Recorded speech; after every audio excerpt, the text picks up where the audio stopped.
Coucou la team, j'espère que vous allez bien, bienvenue dans cette nouvelle vidéo. J'espère que vous êtes contents de me retrouver, ça fait pas très longtemps en plus que j'ai sorti ma dernière vidéo, mais là ça y est, je repars sur un vrai rythme. J'ai retrouvé la motivation et je suis trop contente de refaire des vidéos sur YouTube. Donc là vous allez être servis en termes de vidéos et je suis trop contente. Et on se retrouve pas pour n'importe quelle vidéo puisqu'on se retrouve pour la FAQ. La FAQ que tout le monde attend depuis plus d'1 an, c'est un scandale quand on y pense. Mais je pense vraiment que cette FAQ est maudite. Je l'ai tournée en tout, là c'est la 3e fois que je la tourne parce que bon, la dernière fois que je l'avais tournée, fin janvier, début février, je répétais tout au long de ma vidéo, peu importe si tel et tel truc ça marche pas, peu importe si machin, moi tant que ma maman va bien, tout va bien, et à ce moment là ma maman se portait bien, sauf qu'en fait le temps que je fasse le montage, ma maman n'allait plus bien du tout et je me voyais mal poster sur YouTube une vidéo où je répétais tout le long que ma maman allait bien. Je voyais déjà les commentaires arriver en disant ah trop bien, ta maman va bien, tout ça, alors qu'en privé c'était l'inverse. Je pouvais pas poster la vidéo dans ces circonstances là, donc je me suis dit bon tant pis, on annule la FAQ encore une fois et tu la feras plus tard quand tu seras prête, quand on aura envie. Et je crois que ce jour est arrivé puisque la FAQ est enfin vôtre. Je suis trop contente de pouvoir enfin répondre à vos questions parce que ça fait 1 an que je fais traîner ça et j'avais vraiment besoin de ce truc où on se retrouve, vous et moi, où on va enfin pouvoir parler parce que c'est aussi un espace d'échange si vous voulez parler dans les commentaires et tout. De toute façon, je lis absolument tout. Regardez mes ongles, voilà, petit aparté, ils sont magnifiques, je les adore, je les aime trop. Je vais essayer de faire en sorte qu'elles durent pas trop longtemps parce que les 2 fois où je l'ai tournée, elle a duré plus de 2 heures, enfin j'ai filmé pendant plus de 2 heures. Je vois pas qui ça pourra intéresser une FAQ où je parle d'1 heure de moi. J'ai essayé de m'organiser cette fois, je me suis fait un petit PowerPoint avec toutes les questions parce que j'ai dit que je répondrais à toutes les questions et je vais le faire. Juste bah forcément il y a énormément de questions où c'est les mêmes, donc j'ai tout réuni dans un seul et même thème on va dire et je vais répondre à tout en même temps. Donc voilà, on va pouvoir commencer cette fameuse FAQ. J'espère vraiment qu'elle va pas durer trop longtemps parce que j'ai que quelques jours pour faire le montage, donc faut vraiment que je me dépêche. Donc c'est parti les amis, allons-y. Ah j'ai trop hâte. La première question que j'ai choisie pour commencer, et je pense que c'était le plus logique, c'est comment est-ce que tu te sens, est-ce que tu vas bien en ce moment, comment va ta vie. Je pense que du coup c'est bien, même par rapport à l'avant-dernière vidéo que j'ai sortie, je pense que c'est bien de vous faire un point. Comment ça va? C'est difficile de répondre à cette question-là. Je dirais que ça va, je pense. De toute façon, avec ce qui s'est passé récemment dans ma vie, petit rappel peut-être pour ceux qui n'auraient pas le contexte, j'ai perdu ma maman il y a tout juste 3 mois. Dire que ça va, je sais pas si ça va, mais ça va pas. C'est hyper spécifique, c'est hyper bizarre, je saurais pas vous dire si ça va ou si ça va pas. En tout cas, je me lève pas tous les matins en pleurant, j'ai le sourire quand même, j'arrive à avoir des projets, j'arrive à passer des bons moments, à rire avec les gens. Donc c'est pas tous les jours facile, ce serait vous mentir de dire l'inverse, mais je pense honnêtement que je tiens le coup. Donc voilà, je crois que ça va. La deuxième question, elle est un peu corrélée, je pense, à la première, parce que vous m'avez demandé mais alors que fais-tu cette année du coup? Et tu travailles, continue les vidéos, j'adore.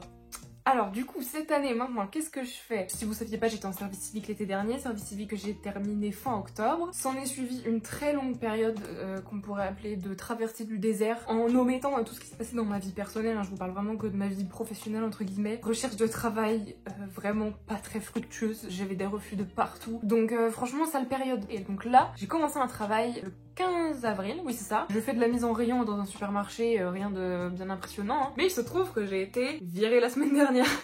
Je sais pas si j'ai été virée, ils m'ont gentiment fait comprendre qu'ils renouvelleraient pas mon contrat. Je sais pas vraiment si c'est parce qu'ils voulaient me virer ou pas, mais le fait est que depuis samedi, on est mardi, depuis samedi, je n'ai plus de travail. Ça aura duré très peu de temps, j'aurais fait 5 ou 6 semaines, je sais plus. Je suis un peu deg, honnêtement, même si c'était pas le boulot de mes rêves, j'étais déter à continuer encore un peu plus longtemps. On va dire qu'il faut tirer avantage de toute situation et que ça me permet d'avoir plus de temps pour faire des vidéos YouTube. Vous m'avez posé des questions aussi par rapport à mes études, parce qu'effectivement ça a été un gros sujet pendant les vlogs de l'été l'année dernière. Effectivement, j'ai eu mon année, j'ai fini par avoir mon année. Et en plus de ça, quand j'ai fait mes demandes, parce que je compte reprendre des masters là en septembre, et donc il me fallait mes diplômes, mes relevés de notes et tout, je me suis rendu compte. J'ai eu ma licence avec mention. J'ai quand même eu ma licence avec mention et je l'ai appris des mois après. Et concernant les masters, les études, oui, je compte reprendre mes études. J'espère, croise les doigts, je vous en supplie, croise les doigts. J'ai la réponse actuellement dans 2 semaines. Je suis comme ça. Parce que je sais que c'est des masters sur entretien et de tous les masters que je veux, il y en a qu'un seul qui m'a recontacté pour passer un entretien qui s'est pas forcément très bien passé, donc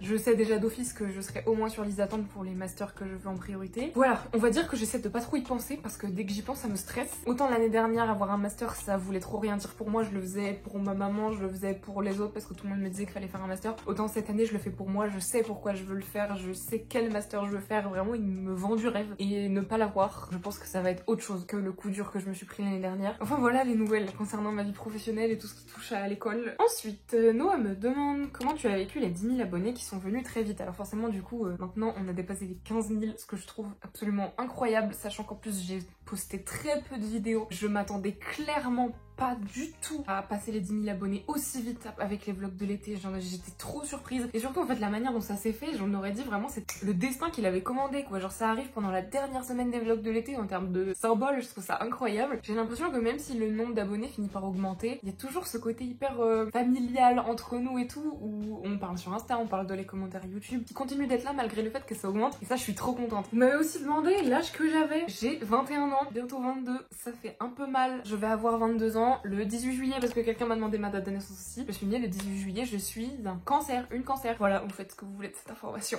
Alors il y a 2 personnes qui m'ont demandé, j'ai pas noté là les pseudos, est-ce que je serais intéressée pour potentiellement plus tard aller travailler à l'étranger ou si j'envisageais de vivre à l'étranger, tout ça. C'est un peu en lien en soi avec les masters parce que c'est vrai que vivre à l'étranger c'est quelque chose qui m'a toujours donné envie. Ça a toujours fait partie de mes objectifs de pouvoir aller étudier à l'étranger ou plus tard aller vivre à l'étranger. J'ai pas énormément voyagé dans ma vie, je suis allée une fois à Dublin, une fois à Londres. J'aimerais beaucoup partir vivre aux États-Unis. Alors après, j'idéalise beaucoup les États-Unis de par ce que j'en voyais de ma maman, de ce qu'on nous en montre aussi dans les médias. C'est tellement un de mes rêves d'aller là-bas que j'ai l'impression que limite ça n'existe même pas. Genre il y a que très peu de personnes privilégiées qui peuvent y aller. Tellement ça me paraît impossible qu'un jour je puisse mettre un pied là-bas. Toutes les personnes autour de moi qui ont déjà été aux États-Unis m'ont dit que j'idéalisais beaucoup et que je serais sûrement très déçue quand j'irai. Et c'est aussi pour ça que je vais absolument reprendre les masters parce que j'ai un petit peu d'espoir au fond de moi que avec le master je puisse partir faire un semestre à l'étranger. Alors ce sera sûrement pas aux États-Unis, je pense pas, mais en tout cas dans un pays anglophone, c'est clairement dans mes projets de vie, on va dire, à un moment ou un autre, ça le sera. Prochaine question, vous m'avez demandé comment je m'étais lancée sur les réseaux, pourquoi je m'étais lancée sur les réseaux. Je sais pas s'il y a une raison,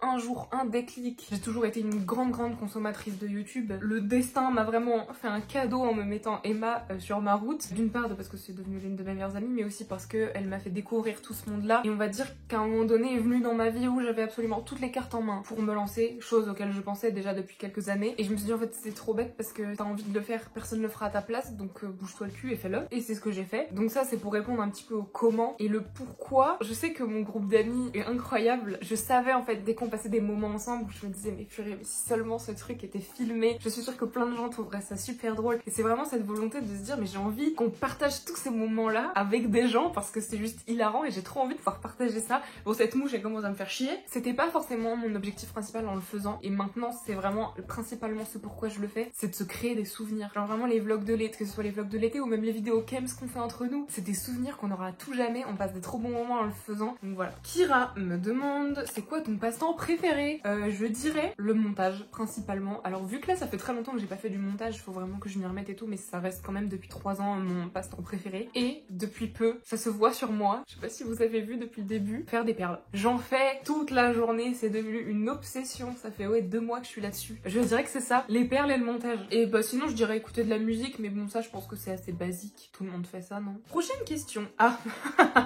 je pense que c'est la question qu'on m'a le plus demandé. Comment est-ce que j'ai rencontré Emma? Depuis combien de temps je connais Emma? Alors, je vais le répéter encore une fois. En vrai, je rigole, je sais très bien que forcément il y a des nouveaux qui arrivent, donc il y en a qui savent pas. Emma, je l'ai rencontrée en septembre 2020, à la fac, tout simplement. Je pense comme les 3/4 d'entre vous se font des amis, et du coup ça fait, en septembre prochain ça fera 4 ans. Et donc Maë m'a dit, dis-nous ce que tu ressens envers Emma. Cette question m'a fait un peu rire. Genre, dis-nous ce que tu ressens, on dirait, je dois vous avouer que je suis amoureuse d'elle.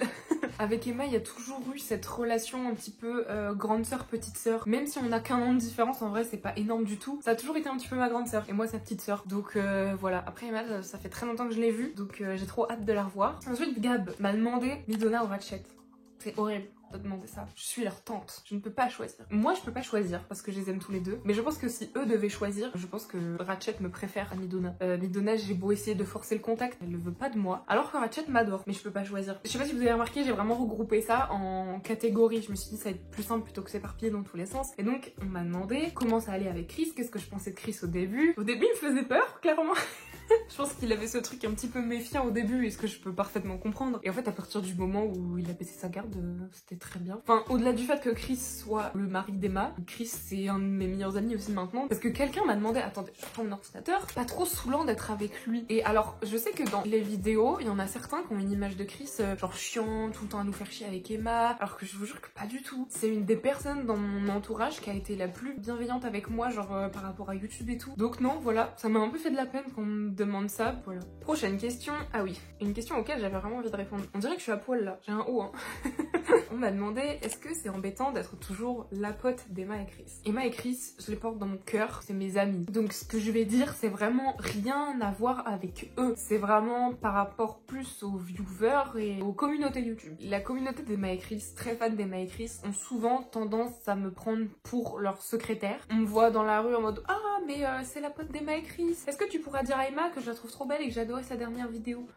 Non. On m'envoie des messages en mode « Oh, coucou Ambre, je me permets de t'envoyer un message à toi parce qu'Emma elle me répond pas, est-ce que tu peux lui dire non, non, encore une fois, je suis pas sa secrétaire. » Et en fait, il y a ce truc où, vu que je suis peut-être plus accessible de par mon nombre d'abonnés qui est moindre qu'eux, les gens pensent que juste m'utiliser comme biais de communication avec eux, c'est ok. Sauf que je suis un être humain par hauteur et que j'existe en tant que moi-même. Et c'est un peu fatigant quand parfois je me casse les pieds à faire des belles vidéos et tout, et que on me réduit toujours à « Ah ouais, là, c'est la pote d'Emma et Chris. » Ouais, bah non, je suis plus que ça en fait. Et encore une fois, ce que je dis, c'est vraiment pas du tout la faute d'Emma et Chris, ça n'a rien à voir avec eux. C'est vraiment les gens qui font l'amalgame. Tout comme, je sais pas, pour un couple de youtubeurs, on va dire ah ouais, c'est la meuf de, ah ouais, c'est le mec de. Non, cette personne-là, elle est bien plus que ça. C'est genre une personne à part entière qui a des choses à offrir en tant qu'elle-même et pas que en tant que la pote de nanana. C'est des trucs cons, mais par exemple, parfois des gens font des edits sur moi. Ça me fait très plaisir. Et vraiment, c'est un peu déroutant à chaque fois parce que bref, c'est trop bizarre. Genre, je vois, il y a un edit sur moi, je me dis oh non, c'est trop mignon, quelqu'un a pris le temps de faire un edit et tout. Et je vois que c'est un edit avec que des extraits de moi dans les vidéos d'Emma. Seulement en fait je me dis cette personne elle me connaît pas moi. Elle connaît juste la petite partie de moi que je montre et qu'il y a dans les vidéos d'Emma. Pourquoi est-ce que les gens ils prennent pas le temps de venir me découvrir vraiment moi en venant sur mes vidéos YouTube? C'est juste un peu parfois frustrant quand je vois le temps que je passe à faire des vidéos YouTube et que la plupart des gens s'arrêtent à oh c'est la pote d'Emma et Chris. Donc voilà, mais le problème en fait c'est que vous qui regardez cette vidéo, je sais très bien que vous le faites pas cet amalgame là. Donc en fait le message il est destiné aux mauvaises personnes là, parce que les personnes qui devraient entendre ça ne prennent pas la peine de regarder mes vidéos. Donc je parle peut-être un peu dans le vide. Donc prochaine question, on m'a demandé est-ce que j'avais déjà rencontré Sora et Dooms, comment je les avais rencontrés et tout machin. Concernant Sora, je l'ai déjà rencontré 2 ou 3 fois, je sais plus. Sora très très drôle, très gentil, très abordable surtout. Et Flavie, on va dire que j'ai un peu plus eu l'occasion de discuter avec elle parce que j'ai eu l'occasion de faire une vidéo avec elle et au mariage on avait un petit peu discuté aussi. Et pareil, adorable, très très gentil, très drôle. Et voilà, je les connais pas énormément non plus, hein. Je les ai pas vus beaucoup de fois dans ma vie, mais les seules fois où j'ai discuté avec eux, ça s'est très bien passé. Ne pas déranger me demande comment tu as trouvé la ville de Metz. J'adore Metz. C'est une des villes dans lesquelles je me sens le mieux, en tout cas en France. Bah là on n'a pas pu y aller l'année dernière, mais on y allait tous les ans à Noël et je suis trop contente à chaque fois d'y retourner. J'adore cette ville, je m'en lasse pas. Une question aussi que plusieurs personnes me posaient et je pensais pas que ça vous intéressait autant honnêtement. Question qui m'a demandé est-ce que j'avais un crush, est-ce que j'avais quelqu'un dans ma vie, comment se passait ma vie amoureuse, est-ce que j'étais célibataire. Alors oui, je suis célibataire, tout simplement parce que je crois que j'en avais déjà parlé en fait dans les vlogs de l'été, c'est pas ma priorité. Pour être très honnête, j'en ai vraiment rien à foutre de trouver quelqu'un dans ma vie. Quand je vois tous les couples autour de moi à quel point ça se passe mal, je suis tellement mieux toute seule. Je sais que pas mal de gens de notre âge pensent que le bonheur se trouve dans le fait d'être en couple, que à mon âge surtout t'es accompli dans ta vie, que si tu trouves quelqu'un avec qui te mettre en couple, comme si en fait le bonheur ne passait que par là. Et en fait je trouve ça grave triste parce que bah moi je suis très bien toute seule en fait et là je ressens pas actuellement le besoin d'avoir quelqu'un dans ma vie. Prochaine question, Alicia me demande tu regardes quoi comme sport automobile et c'est quoi ton pilote préféré? Je pense que je vais te décevoir parce que j'aime le sport automobile d'endurance comme les 24 heures du Mans. Je regarde pas trop la F1 pour être honnête. Mes écuries de cœur, Peugeot évidemment et Aston Martin, même si je suis bien consciente qu'en termes de performance c'est pas la meilleure. Prochaine question, tout le monde me demande quelle est ta saison préférée? Ma saison préférée, je pense que si vous me connaissez vous le savez parce que je le répète tout le temps, c'est l'été. Il y a quand même beaucoup de personnes dans mon entourage qui sont team hiver que team été. Je ne vous comprendrai jamais. Tous vos arguments pour moi ne sont pas recevables. Genre vraiment avec le temps qu'il fait maintenant, osez me dire que vous êtes team hiver. Et je serai team été toute ma vie. En plus il y a mon anniversaire en été donc voilà. Question suivante. Pareil, une question qui m'a été plusieurs fois demandée et qui vous intéresse beaucoup. Est-ce qu'il y aura une saison 2 des vlogs de l'été? Grosse question que beaucoup se posent depuis un an. Je vois la mouche là passer derrière. Elle me fout la haine. J'y ai beaucoup réfléchi depuis que j'ai terminé les vlogs de l'été l'année dernière parce que quand j'ai terminé je me suis dit c'est une très belle aventure, j'aimerais trop recommencer, mais en termes de charge de travail, je me suis dit jamais je me réinfligerai cette charge de travail justement et je me suis dit si je pars sur une saison 2 en fait, ça m'oblige à le faire tous les ans. J'ai réfléchi beaucoup, longuement pendant un an et j'ai pris la décision de ne pas refaire les vlogs de l'été cette année. J'espère que vous m'en voudrez pas, c'est une décision qui est mûre et réfléchie.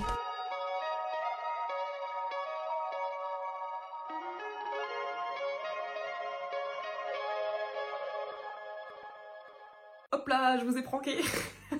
Et oui les amis, j'ai pris la décision de recommencer les vlogs de l'été cette année, je suis trop contente. Tout ce que je vous ai dit avant est toujours valable, hein. Tout le raisonnement est valable, juste en fait l'envie de le refaire était trop présente. Je pouvais pas ne pas le refaire, surtout que j'ai pas fait de YouTube là pendant un an et je me suis dit qu'est-ce qui est mieux pour renouer ces liens là avec vous que les vlogs de l'été. Pour tout ce qui est de ce qui va se passer dans le vlog de l'été et tout, ce sera dans le premier vlog, je vais pas vous parler de ça maintenant. Et voilà, j'espère que vous êtes contents parce que moi je suis trop contente. On va passer l'été ensemble et j'ai trop hâte. Voilà. Alors pour continuer sur la lancée des vlogs de l'été, Jérémy me demande comment est-ce que j'ai trouvé la motivation pour faire les vlogs à côté de mon service civique. En fait on va dire que ce soit mon service civique et les vlogs, c'est deux choses qui m'ont passionnée, c'est deux choses dans lesquelles je m'épanouissais et en fait à partir du moment où c'est des choses que j'aime, j'ai pas l'impression de travailler. Même si ça me prenait énormément de temps, énormément d'énergie et que parfois c'était compliqué de tout faire en même temps, la satisfaction de le faire était au-dessus de tout le reste en fait. Les souvenirs que je garde c'est pas le moment de stress que j'ai eu à cause d'être le truc, c'est la satisfaction de l'avoir fait et les souvenirs qui restent. C'était fatigant mais la motivation j'ai trouvé à partir du moment où j'aimais ce que je faisais tout simplement. Prochaine question. Oh non pas lui purée. Est-ce que tu accepterais de sauter en parachute avec Emma? Chris, je sais pas si tu posais cette question-là pour te foutre de ma gueule, mais je suis absolument fan de sensations fortes et c'est quelque chose que je veux faire avant de mourir. Donc bien sûr, quand tu veux, je saute en parachute avec Emma. Moi, je suis... Ensuite, prochaine question. Plusieurs personnes m'ont demandé quel était mon feed de rêve sur YouTube. Je pense que ce serait Seb, parce que ça a toujours été mon youtubeur préféré depuis toujours, donc ouais, je dirais Seb. Prochaine question. Vous avez été beaucoup à me demander quels étaient les prochains projets qui arriveront en 2024. Est-ce que j'avais des gros projets pour 2024? Qu'est-ce qui était mon objectif YouTube 2024? Je pense que pour beaucoup, vous me surestimez, hein. En termes de gros projets, j'ai pas... Bah si, je pense qu'en fait, faire les vlogs de l'été, c'est ce que je peux appeler pour moi mon plus gros projet de l'année. Mais à part ça, en fait, je suis de moins en moins friande des grosses vidéos divertissement sur YouTube. En fait, je suis de moins en moins friande du divertissement tout court sur YouTube, des grosses prods et tout, genre si par gros projet vous entendez une grosse vidéo bien produite et tout machin, c'est pas prévu parce que c'est pas ce que j'aime regarder et c'est donc pas ce que j'aimerais proposer. En termes d'objectifs YouTube, je pense que mon objectif c'est d'arriver à rester constante et en termes d'objectifs chiffres, on va dire, passer les 20 000 avant la fin de l'année, je pense que c'est faisable sans être trop gourmande. J'ai des ambitions pour certaines choses, ça c'est vrai, genre par exemple, je sais que c'est quelque chose auquel je réfléchis depuis longtemps et c'est quelque chose que j'aimerais beaucoup faire mais je sais que ça se fera pas dans l'année, c'est avoir une chaîne Twitch. Ah merde, je crois que je me suis spoilée parce que quelqu'un m'a posé la question pour parler musique, pour faire du blabla avec vous, c'est quelque chose dont j'ai de plus en plus envie, seulement j'ai pas le matos pour et ça coûte très cher. Donc c'est pour ça que je sais que ça n'arrivera pas cette année parce que je n'ai pas l'argent pour. Donc voilà, moi mes objectifs et mes projets pour cette année c'est faire les vlogs de l'été, vous proposer des nouveaux contenus parce qu'on m'a posé la question si j'avais des idées. Oui, ne t'inquiète pas, j'ai jamais je pense eu autant d'idées pour faire des vidéos sur YouTube. J'aurai des choses à vous proposer, à voir si ça vous plaira. Il y a quelque chose que j'ai vraiment envie de faire pour 2024, c'est me recentrer sur moi et recentrer mes vidéos et mon contenu sur ce que j'aime. Je m'explique. Depuis là, un an et demi, j'ai plus eu tendance à faire ce qu'on attendait de moi plutôt que ce que je voulais vraiment, ce qui fait que je m'amusais peut-être un petit peu moins. Et en fait, j'ai vraiment envie de retourner aux sources de ce pourquoi j'ai commencé YouTube en fait à la base. Et moi, à la base, quand j'ai commencé YouTube, je voulais parler musique. La musique et la pop culture prennent une place gigantesque dans ma vie, surtout depuis quelques semaines, quelques mois, parce que c'est vraiment quelque chose qui me passionne et j'aimerais beaucoup plus parler de musique sur cette chaîne. J'aime beaucoup regarder les vidéos de Cal Ali en ce moment. Il y a deux filles sur TikTok qui font du contenu incroyable sur la pop culture. Jade et Julie, je crois que c'est comme ça qu'elles s'appellent, je mettrai leur compte TikTok en description. Je suis fan d'elles, d'accord? Elles sont trop mignonnes et elles non seulement elles sont passionnées mais en plus de ça elles ont les connaissances et c'est vraiment des pros. Parce que moi je suis passionnée mais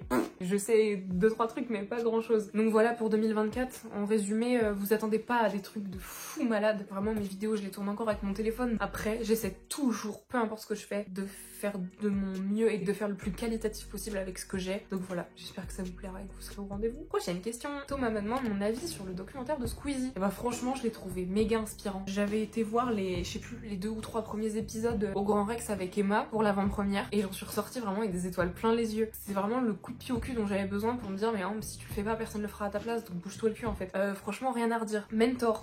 Je te fais des bisous. Me demande comment c'était le royaume du web. Parce que oui, c'est vrai que j'ai été au royaume du web en septembre, il me semble, 2023, avec Emma et Chris, bien sûr. Moi, j'ai eu l'avantage de vivre ça pas en tant que créateur, donc j'avais pas des obligations, j'étais juste là, je me baladais, je disais waouh. C'était trop bien. J'avais fait des stories privées, je crois que ça dure plus de 40 minutes pendant le royaume du web et je les regarde de temps en temps. Et ça me rappelle de trop bons souvenirs, on s'est trop amusé, on était avec Jojo, Chris et Emma. J'ai eu en plus la très bonne surprise de croiser des gens qui me reconnaissaient, qui me demandaient des photos. J'étais tellement choquée de voir des gens, parce que je suis habituée à ce qu'il y ait des gens qui reconnaissent Emma et Chris, genre quand on sort et tout, ça arrive. Mais jamais moi. La dose d'amour que j'ai reçue ce week-end-là, c'était une folle aventure. J'ai adoré, j'ai passé un trop bon week-end. Prochaine question, qui est un petit peu corrélée à tout ça. Que penses-tu du monde de l'influence, plus précisément du monde du YouTube game? game? Est-ce que le monde de YouTube te déçoit? Youtubeur malhonnête, etc.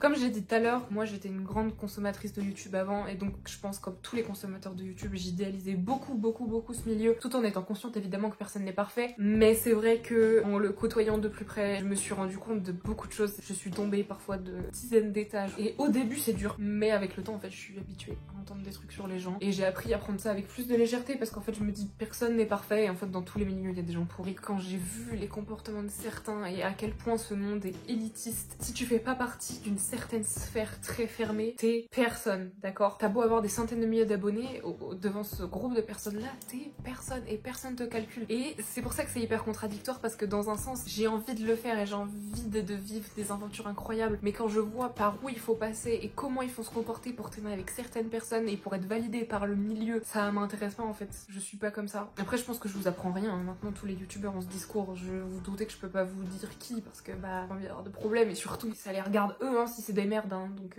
prochaine question, le youtubeur que tu suis depuis toujours et le youtubeur qui t'inspire le plus. En vrai le youtubeur que je suis depuis toujours je dirais Squeezie et Seb, parce que Squeezie je le suis depuis le délire de la girafe et de la lampe pour ceux qui ont la ref, et Seb je le suis depuis toujours, bah pareil, un petit chouchou et en vrai qui m'inspire. Emma elle m'inspire, c'est ma star, j'ai des étoiles dans les yeux quand je la regarde, je suis trop fière d'elle, voilà. Kira me demande highlight de ton année 2024 pour l'instant. Alors oui parce que forcément quand tu m'as posé la question on était genre fin janvier. En termes d'highlight, bon il y a beaucoup eu de downlight mais en vrai je dirais quand j'ai été à Disney avec ma maman après Noël, c'était vraiment magique, c'était trop bien. Voilà, je pense que je dirais ça. Prochaine question, Jean-Bernard me demande, pas du tout Jean-Bernard, oh ça fait des mois que je dis Jean-Bernard sur Insta, excuse-moi. Quelle est ta plus belle rencontre en 2023? C'est des personnes que j'ai rencontrées sur les réseaux, donc je sais pas si on peut vraiment dire rencontrer, mais Mentor et Maxime. Je sais pas si vous vous rappelez, dans les vlogs de l'été l'année dernière, je vous avais recommandé leur chaîne, parce que c'est des créateurs que j'admire vraiment de par leur travail. Maxime qui parle beaucoup de musique, son travail est d'une qualité, si vous êtes intéressé par le contenu sur la musique, je vous en supplie, allez le suivre. Peut-être que vous voyez déjà qui c'est, parce que je sais que sur TikTok, ça marche très bien pour lui, mais sur YouTube, je vous en supplie, allez voir ses vidéos. Et donc, on a eu l'occasion de beaucoup échanger en vrai depuis l'année dernière, et c'est quelqu'un que ce soit par rapport à YouTube ou même dans le privé, quelqu'un de très gentil, très inspirant, et voilà. Et du coup, il y a aussi Mentor. Si vous aimez le lifestyle, style Lena Situation, un peu Marine LB, Joanne Paps, allez vous abonner à sa chaîne tout de suite. Il fait pareil, un contenu de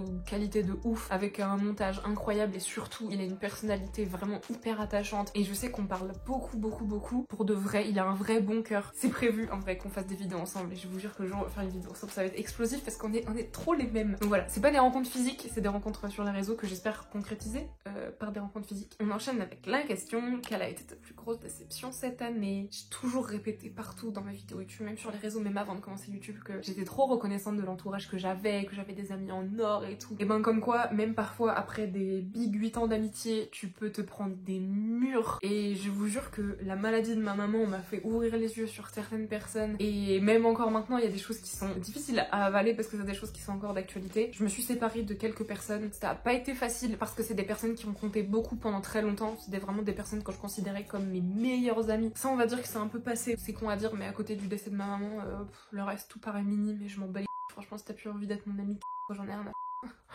Pardon, vous voyez ? Je suis énervée encore. Ça a été une période assez compliquée parce que perdre des amis, surtout quand c'est des très bons amis, c'est compliqué d'ouvrir les yeux sur certaines relations, te rendre compte que tu t'accroches à des gens même s'ils sont plus très bons pour toi. Maintenant je sais que j'ai tourné la page et je me sens beaucoup mieux. Après j'ai été déçue aussi de certaines personnes aussi plus récemment, je pensais que c'était passé et au final non, je continue d'être déçue de personnes très proches. C'est pour ça que je pense que là je parle encore avec les nerfs parce que c'est toujours d'actualité et il y a certains comportements que je ne comprends pas. Et surtout dans les circonstances dans lesquelles j'ai été, le fait d'avoir été absent à ce point alors que j'ai perdu ma maman, je pense que c'est quelque chose que j'arriverai jamais à pardonner. Si je peux pas compter sur des gens dans ces circonstances, en fait je vois pas en quoi c'est mes amis. Maintenant je sais à quoi m'en tenir et voilà. Prochaine question, ta série ou ton film préféré? C'est drôle parce que la personne me connaît vraiment très bien et je sais qui tu es parce que je sais qu'on se parle de temps en temps sur Insta. Pas le droit de choisir Glee, c'est ma série préférée, ma série un peu réconfort, mais je dirais sinon ma série préférée, je dirais que c'est Pretty Little Liars. Et mon film préféré c'est Baby Driver. Sinon je dirais je suis une grande fan des les Disney Channel Original Movie. Et un peu dans le même thème, Thomas m'a demandé si j'avais regardé Saltburn. Non, j'étais juste curieuse de savoir ce qui se passait dans ce film parce que je voyais tout le monde en parler. J'ai juste demandé à Sarah de me raconter. Honnêtement, elle m'a raconté, j'ai pas besoin d'aller voir. Je préfère ça plutôt que de faire des cauchemars.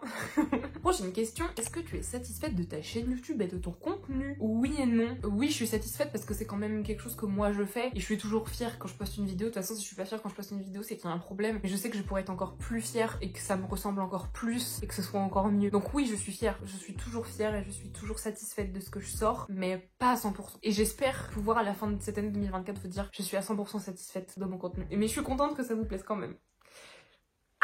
Alors, vous avez été plusieurs à me demander des conseils pour se lancer en termes d'équipement, en termes de logiciels de montage, en termes de conseils personnels. Moi, je sais que c'est ce qui m'a bloqué pendant longtemps. Arrêtez de vous occuper du regard des autres. Occupez-vous, de ce dont vous avez envie. Créez-vous des souvenirs. On s'en fout de ce que penseront les autres. Quand vous aurez 30 balais et que vous regarderez vos vlogs en vous disant « Oh là là, quel bon souvenir », c'est ça dont vous vous souviendrez pas de Titi du 38 qui t'a dit « Oh, ta vidéo, elle est un peu nulle ». Je pense que c'est le conseil que je pourrais donner qui est le mieux. Après, en termes d'appli de montage, moi, je conseille iMovie pour commencer sur iPhone. Après, pour tout ce qui est Android et tout ce qui est système Google, je ne connais pas. Pendant presque un an, je montais mes vidéos sur mon téléphone sur iMovie, 2 minutes par 2 minutes, et après je rajoutais tous les segments ensemble. Personne l'a remarqué, personne m'a fait de remarque. Après, si vous avez plus envie d'upgrader, je vous conseille Final Cut parce que moi c'est ce que j'utilise et c'est suffisant. Et après, en termes d'équipement, c'est un peu con de vous conseiller en termes d'équipement, sachant que je n'en ai pas. Je filme avec mon fucking téléphone. Personne m'a dit un jour, oh c'est trop nul, ce serait mieux si t'avais une caméra. Orelsan, il a dit, pour faire un film, t'as juste besoin d'un truc qui filme, et c'est vrai. L'important c'est pas votre appli de montage ou votre équipement de vidéo. L'important c'est qu'est-ce que vous allez faire de ça. C'est de la merde comme conseil, mais en même temps je peux pas vous conseiller sur des trucs que j'ai même pas moi-même. Prochaine question, Thomas me demande, aimerais-tu avoir une carrière dans le cinéma? Vraiment pas, c'est pas du tout quelque chose qui m'intéresse. Et en plus de ça, je suis très mauvaise actrice. Hein. Les seules fois où on m'a dit « Oh, est-ce que tu peux rejouer ça pour une scène, pour une vidéo ?» C'est catastrophe, je suis piètre actrice. Donc je pense que pour vous et pour moi, c'est mieux que je me lance jamais dans le cinéma. Prochaine question, est-ce que tu te trouves belle?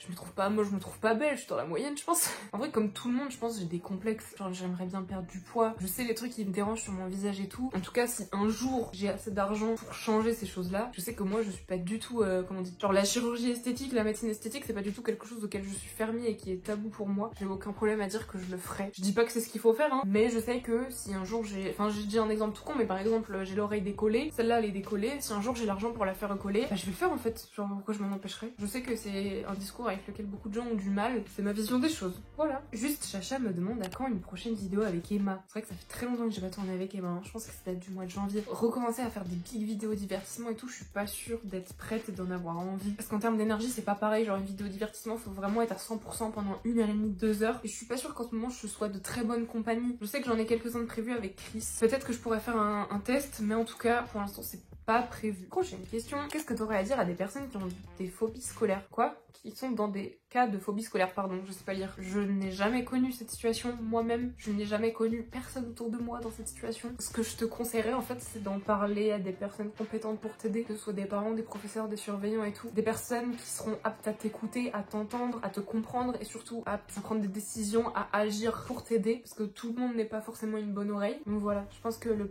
mieux ce serait d'en parler à des gens qui pourraient te comprendre et t'aider. Est-ce que c'est nul ce que j'ai dit? Je sais pas. Prochaine question, cette question m'a fait trop rire et ça m'a fait trop plaisir. Tu me demandais ça va bien avec Mireille. Quelqu'un a pensé à Mireille et Mireille va très bien. Mireille combatte dans les champs, dans la campagne. Elle ne peut pas être plus heureuse. Alors la prochaine question c'est un grand commentaire que j'ai gardé parce que du coup c'est des questions qui rentraient pas trop dans des catégories donc j'ai gardé le commentaire en entier. J'ai plus le nom de la personne, je suis désolée. Mais on m'a demandé quel était mon candidat préféré et ma performance préférée de la Star Academy. Mes candidats préférés c'était Djibril, Candice et Lenny. Pour toujours dans mon cœur. Djibril je suis persuadée que dans la vraie vie on pourrait trop être potes. Donc voilà, et ma performance préférée au dernier prime là quand Pierre il avait fait Run Boy Run ou l'avant-dernier prime, je sais plus, c'était vraiment bien. Moi j'ai tout aimé hein, je suis pas très objectif, je les aimais trop donc j'aimais tout. Deuxième question, ton top 3 des concerts que t'as fait dans ta vie. Top 3, je dirais premier The Weeknd, deuxième Harry Styles égalité avec Imagine Dragons, troisième Martin Garrix. Non, en vrai Martin Garrix il devrait être en deuxième. Ouais je dirais Rosalia et The Driver ira en troisième. Voilà. Et la troisième question, aimes-tu Ariana Grande? Si oui, quelle est ta chanson préférée? J'aime beaucoup Ariana Grande, c'est pas une des artistes que je préfère, genre de qui je suis ultra fan, mais j'aime beaucoup, j'écoute beaucoup ses sons et surtout son dernier album, j'ai adoré. Et donc mes chansons préférées d'Ariana Grande, je dirais Into You, Greedy, Breathe In, Seven Rings. Et là de son dernier album, moi Yes and j'adore. Supernatural, j'aime bien. The Boy Is Mine, enfin bref, j'aime beaucoup en fait. Je suis en train de donner tout le nom de ces chansons, il n'y a aucun intérêt. Prochaine question, je crois qu'on arrive bientôt à la fin. Quel est ton rêve ultime sur YouTube? En vrai, je pense que mon objectif principal sur YouTube serait de pouvoir me servir de YouTube pour pouvoir en faire quelque chose de bien. Je m'explique. Je sais que moi, un de mes objectifs de vie, ce serait de pouvoir ouvrir un refuge pour animaux. Genre vraiment, c'est quelque chose dont on parle même avec mes potes depuis très longtemps et tout. On va dire que mon rêve ultime avec YouTube, vraiment mon rêve ultime, ce serait de pouvoir, grâce à ça, ouvrir mon association qui recueille les chats et pouvoir tenir un refuge. Mon rêve ultime, si je pouvais rêver très grand, ce serait ça. Ça paraît un peu nul, mais vraiment, je pense que je serais jamais plus heureuse que comme ça. On m'a demandé aussi quels étaient mes plus grands rêves. Aller aux États-Unis, aller à Tomorrowland. Et voilà, je pense que c'est tout, hein. C'est mes plus grands rêves que je répète depuis X temps. Prochaine question. Maëlie qui m'a demandé si YouTube marche plus, tu te tournerais vers quel domaine? Sauf qu'en fait, YouTube ne marche pas. En fait, je sais pas comment dire ça. C'est vraiment un passe-temps. Cette mouche, je ne gagne presque pas d'argent avec. Vraiment, si je dois ramener ça au mois, je dois gagner 10 balles par mois. C'est pas un domaine qui marche, c'est genre un passe-temps à côté. Je suis déjà tournée vers un autre domaine, c'est la culture et le tourisme. C'est ce dans quoi je veux faire mes études, dans la médiation culturelle. Si un jour, parce que j'ai une deuxième question qui me demande, aimerais-tu être youtubeuse à plein temps et gagner ta vie grâce à ça? Ce serait hypocrite de dire non, parce que gagner ma vie avec quelque chose qui me plaît, bien sûr que ça me tente. Mais en même temps, la médiation culturelle et le milieu touristique, c'est quelque chose qui me plaît beaucoup aussi. Donc tant que j'arriverai à allier les deux, ce sera trop génial. Peut-être qu'un jour, je devrais faire un choix, mais pour l'instant, YouTube est mon passe-temps et la médiation culturelle et le tourisme sont mon projet professionnel. Je sais pas si c'était clair ce que j'ai raconté là par contre. Prochaine question, Coralie me demande un artiste que tu conseilles. En ce moment, j'écoute énormément Troye Sivan, je vais le voir en concert dans 2 semaines, je suis mais surexcitée. Troye Sivan, son dernier album, Something to Give Each Other, je l'écoute en boucle, donc Troye Sivan, je dirais en ce moment, c'est vraiment mon artiste du moment. Voilà, en termes d'artiste, parce qu'après le reste, ce que j'écoute, c'est très mainstream en vrai. Avant, j'écoutais Sabrina Carpenter, qui était peut-être un peu moins connue, mais là, c'est devenu genre vraiment la pop star à suivre en ce moment, donc je vais pas vous conseiller d'aller l'écouter. Troye Sivan, allez écouter son album, je vous jure, j'ai tellement hâte de le voir en concert. Prochaine question, et avant-dernière question si je dis pas de bêtises, en tant que fan de musique, que penses-tu de l'Eurovision et de la musique de la France 2024? Bien qu'étant une fan de musique, je regarde pas du tout l'Eurovision, c'est pas du tout quelque chose qui m'intéresse. Cette année, la chanson qu'on avait était pas mal, mais moi je suis vraiment pas du tout fan de variété française, j'ai beaucoup de mal, donc c'était pas mal. En vrai, je pense qu'on aurait pu gagner. Voilà, j'espère que ça t'a convenu. Dernière question, comment tu vois le futur de ta chaîne? Et j'espère juste que ça va continuer sur cette lancée. Si ça peut prospérer, je crois que c'est comme ça qu'on dit. Bien sûr que je dis pas non. Si je fais ça, c'est aussi dans le but qu'il y ait de plus en plus de gens qui regardent. Comment je vois le futur de ma chaîne? Comme c'est maintenant, avec peut-être plus de moyens, un peu plus de matériel et juste plus de gens qui me suivent, avec toujours les mêmes personnes dans mes vidéos et qu'on s'amuse toujours autant. Voilà comment je vois le futur de ma chaîne. Et comment tu vois ta vie plus tard? J'ai mis ces 2 questions ensemble parce que je trouvais qu'elles avaient un petit peu de lien. Si je peux garder YouTube dans ma vie le plus longtemps possible, j'en serais que heureuse. Que ce soit parce que c'est mon métier ou parce que c'est un passe-temps, peu importe. Moi, c'est vraiment quelque chose que je veux continuer à faire pendant longtemps. Et comment je vois ma vie plus tard? J'espère juste être heureuse avec Mireille. À l'étranger, ce serait génial. Avec surtout un boulot qui me plaît. Parce que c'est le principal, c'est de me lever le matin et d'être heureuse de ce pourquoi je me lève. Oh, c'est nul comme discours, c'est bateau de ouf. En vrai, je vais pas vous mentir. Moi, tout ce que je veux, c'est être avec Mireille, voyager, être heureuse, avoir un métier qui me plaît. Tout simplement, quoi. Pas besoin de compliquer. Et c'était la dernière question de la FAQ. J'espère que cette FAQ n'aura pas duré trop longtemps. Je vais vraiment faire en sorte au montage que ce soit sympa à regarder, surtout pas trop long. Donc j'espère que ça vous aura plu quand même et que vous aurez appris des choses, peut-être, je sais pas. J'espère que j'ai répondu à vos questions. Ceux qui ont posé des questions, j'espère que mes réponses vous ont satisfaites. Si jamais vous avez d'autres questions en commentaire, n'hésitez pas. Je peux vous répondre aussi à l'écrit en commentaire ou si vous voulez rebondir sur des choses que j'ai dit aussi. Y a pas de problème. Normalement, quand vous regarderez cette vidéo, je serai sur le point de commencer le tout premier vlog de l'été. Donc j'espère que vous serez au rendez-vous cet été pour les vlogs de l'été. J'espère que vous êtes contents. Merci encore de l'accueil que vous me faites là depuis que je suis revenue sur YouTube. Je suis trop contente, vous êtes trop gentils avec moi. Je vous adore, voilà. Je vous fais des gros bisous. On se dit du coup à la semaine prochaine pour le premier vlog de l'été. La bise, c'est ciao la team. Je suis ringarde.